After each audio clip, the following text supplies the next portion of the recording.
Welcome to the Canadian Beef Cattle Podcast, presented by the Beef Cattle Research Council. The most popular content from beefresearch.ca, available on the go. Before we get into this week's episode, a quick message from the BCRC. Forage management is an important part of beef farming and ranching.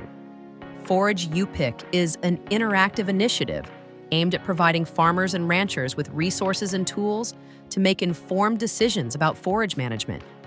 It offers online learning modules and resources on various aspects of forage management, including selecting the right forage species, calculating your seeding rates, and forage weed management. Explore the Forage U-Pick resources and how it can work from your operations by clicking the link in the show notes. This episode is titled Forage Rejuvenation.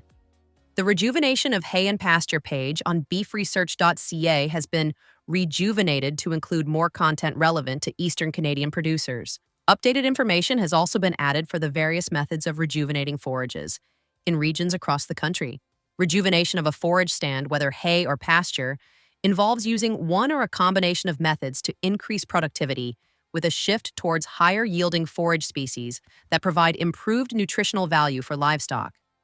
If an assessment of the current forage stand shows that there is not enough of a desired plant species, then fertilization can be an effective tool to reinvigorate and increase forage yields. Starting with a soil test, improving nutrient deficiencies can increase forage production. Before making the investment in fertilizer, soil pH should be accounted for in conjunction with fertilizer plans. In the event of low soil pH, nutrients may be present in the soil but unavailable for uptake by plant species.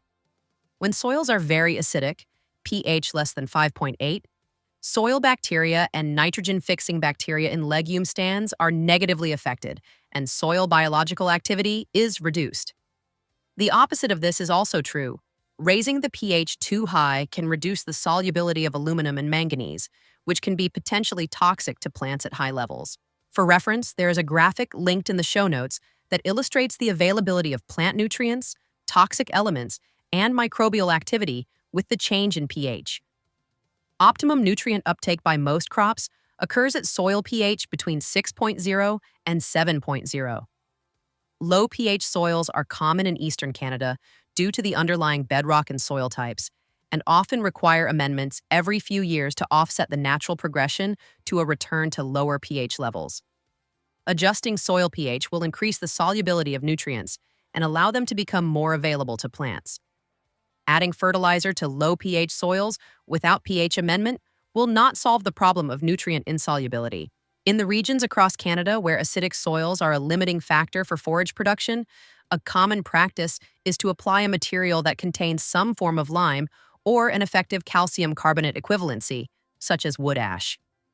Lime type should be selected based on your soil test. Dolomitic lime should be selected if magnesium is required over calcitic lime. Contact your local extension staff or agronomic consultants if you have questions regarding which lime source is most suitable to your situation. Adjustments of pH should be considered before fertilizer applications. At a soil pH of 5, only 50% of the fertilizer that is applied is available to crops, compared to 80% in soil with a pH of 6. When an application of lime is needed, the lime is most effective if it is incorporated prior to seeding, or at least 6 months in advance, when overseeding or sod seeding. Lime should not be applied at the same time as fertilizer to prevent interactions with the fertilizer before incorporation in the soil. It may take 1 to 3 years to become fully effective, especially if it is not incorporated. On-farm demonstrations in Atlantic Canada have shown that applying lime to pastures can increase productivity up to 30% the year after application. With this type of soil amendment, pH is improved, and less fertilizer will be required due to better availability of soil nutrients. For more information about forage rejuvenation, including making the decision to rejuvenate or not, goals and objectives, methods to consider, and costs and benefits, visit the Rejuvenation of Hay and Pasture page, linked in the show notes. Thank you for listening to this week's episode. You can find all relevant links and information at beefresearch.ca or in the show notes. The Beef Cattle Research Council is funded by the Canadian Beef Cattle Checkoff and strives for excellence in the production of Canadian beef, cattle, and forage through research, innovation, and extension. Tune in every Tuesday as the Canadian Beef Cattle Podcast delivers straightforward insights, expert information, and a wealth of practical knowledge for Canadian beef producers. Subscribe now.